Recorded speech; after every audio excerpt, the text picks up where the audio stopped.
Well, do you see what I see?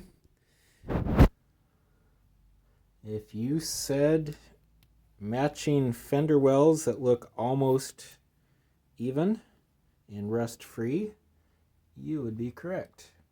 Yeah, I got those all welded in and patched in. I still need to attach the bottom of the B-pillar posts down here. Where they, yeah, somewhere down there. I need to make some kind of mount to put those in place on both sides. I had to cut out a lot of the original metal to reconstruct those. But I got the rust all cleaned up and encapsulated, and used the self-etching primer. So that's getting, coming along pretty good. And of course that is all going to be covered by sound deadening and insulation and upholstery of some sort. And of course you can see here also that I have a fuel tank mocked in place, and that tank is from a Chevy Tri-5. I got it from J.C. Whitney, and I wasn't really sure if it was going to work when I ordered it, but it fits.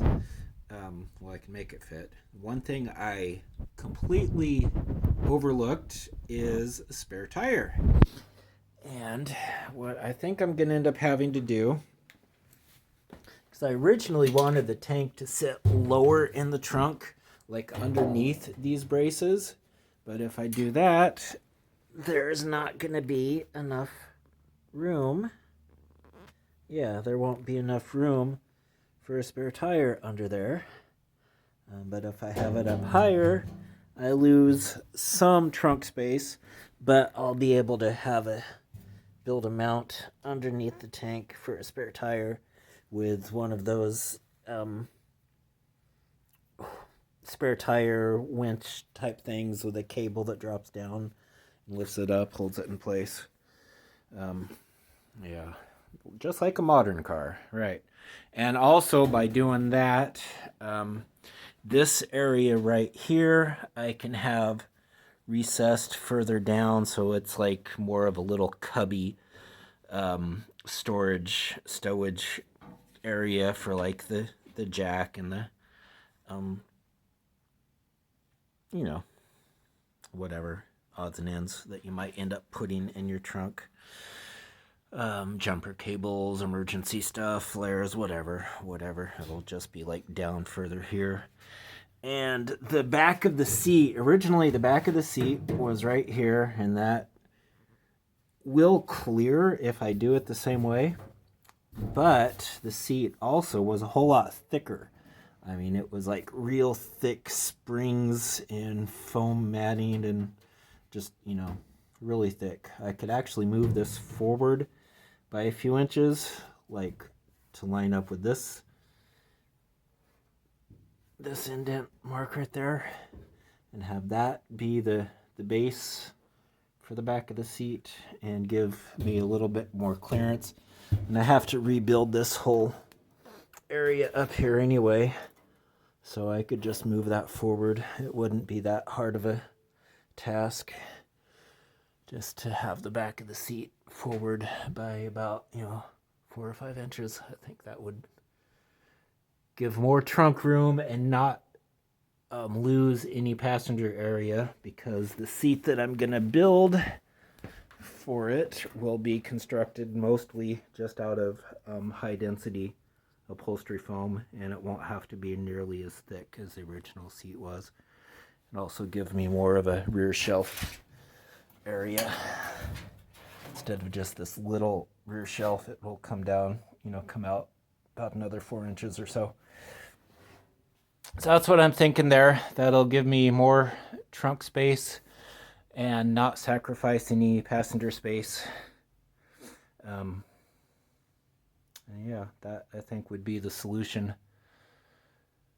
And what else? What else is going on with this car? yeah, still waiting for the primer to dry over there. I'm not going to do any more on this tonight anyway. It's pretty late.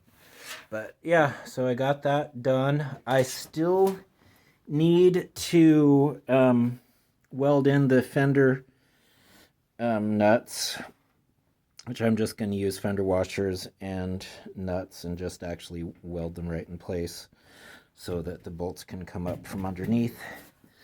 And yeah, you can see here, I still need to clean this all up and seam seal the welds, and this is all going to get rock guarded on the inside, so that'll be nice and you know, nice and clean. Look like a factory setup there, sort of. These patch panels all came from that Chevy Astra van that I got a bunch of sheet metal off of. And yeah, worked out great. It looks almost like it belongs there. Yeah, so that's what's going on there. I still need to fix this rusted out area. I got this lower part welded in, and that turned out pretty good. Trying to recreate the fender bead, or the body line right there. And yeah, anyway, it's getting there. It's coming along. So on that happy note, if you like what you see, you know, like, share, subscribe, and I'll talk to you all later.